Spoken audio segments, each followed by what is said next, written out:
Okay, hi everybody, Baruch Hashem, here we are, Erev Shabbat, Parashah Toldot.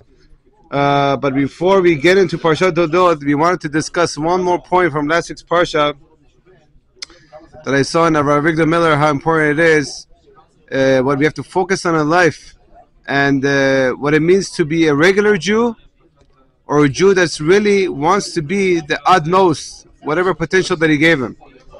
So we know that there's three things that basically is going to define a Torah-abiding Jew. Three things. One is, our sages tell us, obviously he has to hold on to the mitzvot, the Taryag mitzvot 613, whatever that applies to him or her, the negative mitzvot and the positive mitzvot. That's the ABCs. And then number two, we have what we are calling on midot. The Gra, the Vilna Gaon says that we are here, every Jew or every person, but especially Jewish people, are here in the world in order to fix their midot, their stinginess, their becoming angry, or their greed, whatever it is. We are here in this world not to sit by the pool and drink a beer, but we are here to actually fix our midot. If you're angry, work on your anger. If you're greedy, work on your greed. If you're a person that he can't hold on to your tongue, then learn Hilchot Lashon Hara, Shabbat, whatever it is. We are here to work on our midot. And number three, how do we work on our midot? Obviously, we have to have the right hashkafa in life, right? Ideology. You know, now there's a lot of ideologies in life over the years. Communism, socialism, all these isms are down the drain. The only ideology that's left in the world, if people want to open their eyes, is the ideology of the Torah. And how do we learn that? Who did we learn it from? By Torah-abiding Jews. The examples that we had over the years. And the prime example of the biggest legend that we had in Hashkafa and ideology of the last generation, of course, is Rivkah Miller. And if there's any books to read or to get the right Torah ideology, is to get his books and to read them, because there's nothing that you could lose out and you have only to gain. What does this have to do with Abraham and last week's Parashah? We have Abraham Avinu on the third day of his Brit Milah. The Rivkah Miller brings down this point. He is in a lot of pain. Hashem doesn't want to bring him guests because he's in a lot of pain. But he's sitting at the door of his tent looking for a wafer to come, to bring him in. And it's like 100 degrees outside. So finally Hashem sends 3 malachim. So Abraham could get up and go like this. Come over here. No. He sees that they're passing by. He picks himself up. 100-year-old person in pain runs after them. And that's enough. If that's not enough, he prostrates himself on the ground. And says to them, please, come to your Avdecha. Come to your slave's house. We're talking about Abraham, who's called Nasi Elokim. The prince of the ambassador of Hashem, representing all mankind in this world, and he's throwing himself down on the ground. That's why when he wanted to get a wife for his son Yitzchak, he didn't just look for anybody. We're talking about he's looking for a person who's going to build the Jewish people. And that's Rivkah, a 3-year-old girl, coming down with the pitcher of water. Eliyahu says, can you please give me water? She says, I'll give you water and your 10 camels. And she's going like a crazy person back and forth to the camels. Extremist! Somebody who we call extremist. Abraham, the extremist. Prostrating and throwing himself on the ground on his third day of Brit Milah. What are you doing? This is not what God is expecting of you. Whatever God is expecting of me, I have to reach my potential. I'm building the Jewish people. And what does that have to do with me and you? We are building ourselves and the next generation. When you and I, when we got married, if you're not married, when you get married, it's not just I'm getting married because everybody's doing it. We're building the future of the next generation of the Jewish people. And we have to become extremists in our midot, in the way that we treat ourselves. Are we just going to sit there and, okay, this mitzvah came, someone came to give tzedakah, he passed me by. No, run after the guy! Say, hey! Where are you going? Rabbi Ovadia Yosef, he gives a halacha lemaseh. Someone is putting tefillin yet, and he didn't put tefillin shel rosh yet. Tefillin on his head, and it's asur to obviously speak. And in the middle, as I heard from Yaakov Mizrahi, Shlita, he said that when an ani comes in, a poor person comes in, and he just put his hand, he can't talk. Tefillin Shariat, and the ani he comes and he's collecting money and he's going away. He's allowed to say, although he can't speak. Why? Because he can't miss out on the mitzvah. Puts on his red and runs after him to put the gestaka in. We are a people of a person that was an extremist when he came to doing mitzvot. And extremism is not bad when you're doing it for the right reasons. And that's why we have to follow. That's number one, that we have to. One point we didn't finish off last week. Another point of this week's Parsha, heard from Rabbi Yosef Mizrahi, who was visiting from Brooklyn here in Lev Aaron this morning. Talking about twins. Twins. This week's Parsha, we have our encounter, the first twins in history that at least we are aware of from the Torah. Yaakov and Esav. And we know that from Yaakov Avinu, we don't know too much about his life until this week's Parsha. The twins are born. We know that there was an encounter, Yaakov and Esav. Sell me the birthright. We're going to get back to that in a minute. And then it goes from the age of 15 to the age of 63. Nothing about Yaakov. What is he doing?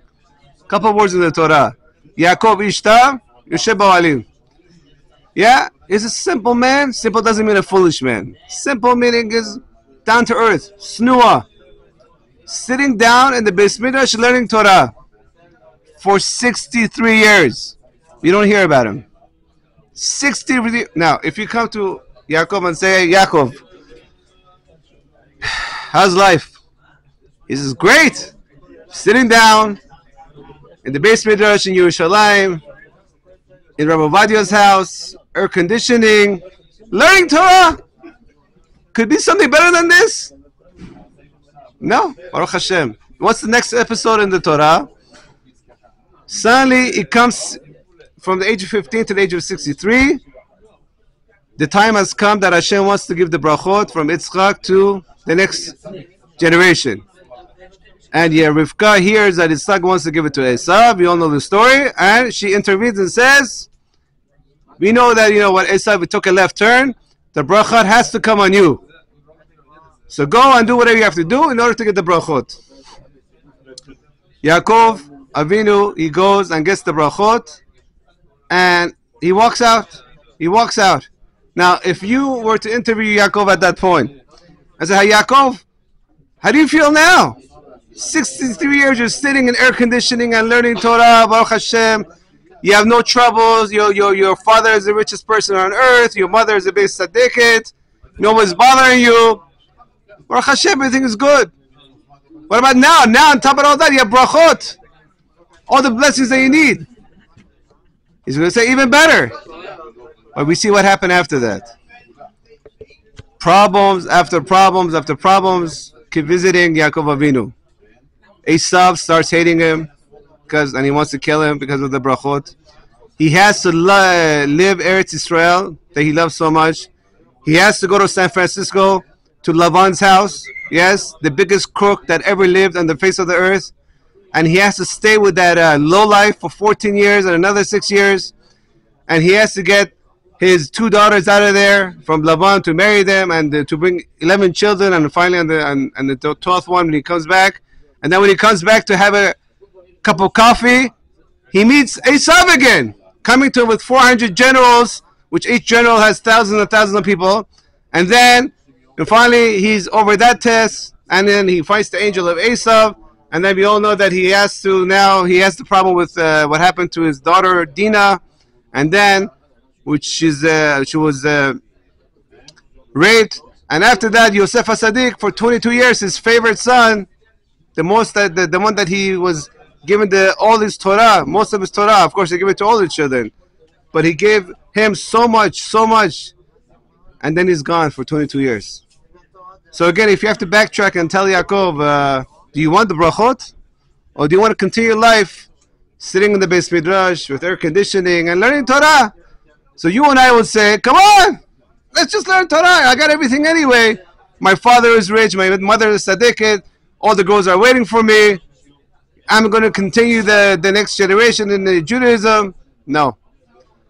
Hashem is teaching us that without challenges in life, you could never become who you're supposed to become. Yaakov could not become what he became without the challenges that we had. Of course, sitting in a tent with air conditioning and learning Torah, it's great. But what really makes you great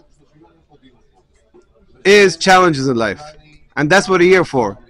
My friends, we're not here in this world to chill out and party and what have you.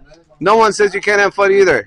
You're supposed to have kosher fun. You get married, you have children, you teach them Torah, you buy a house, you have a, whatever, according to your means. But without challenges in life, you're not going to grow. You're not going to grow. And in fact, Yaakov Avinu had so many challenges. He didn't just become Yaakov. He became a person named Israel. He fought angels. Humans were nothing for him anymore. He fought the angel of Esav. That's why he got the word, the name Israel. That you were able to, kevyachol, as it were, to fight with angelic beings and overcome them. Because you got to such a high level because of your challenges. And that's not where we stop. We're still continuing this mission until we get to the name Yeshurun. Yeshurun is the highest level a Jew could get to. There's only 2 times this word is mentioned in the Torah. Once in the Parashah of V'zot HaBaracha we just had, on Simchat Torah, and also in Yeshayahu. And it says when Moshiach comes, we're going to finally reach that level. But in any event, we see from all this that a Jew could not become what he really is supposed to be until he goes through challenges in life. And he accepts them, and he accepts them with love, and he prays that he should overcome them. Of course, we never ask for challenges. But you and I both know that this world is full of challenges. But the challenges are there for us to grow and grow and grow. That's number 2. Number 3 that we want to talk about, you know that Yitzchak and Rivkah did not have kids for 20 years. And it says in this Parashah,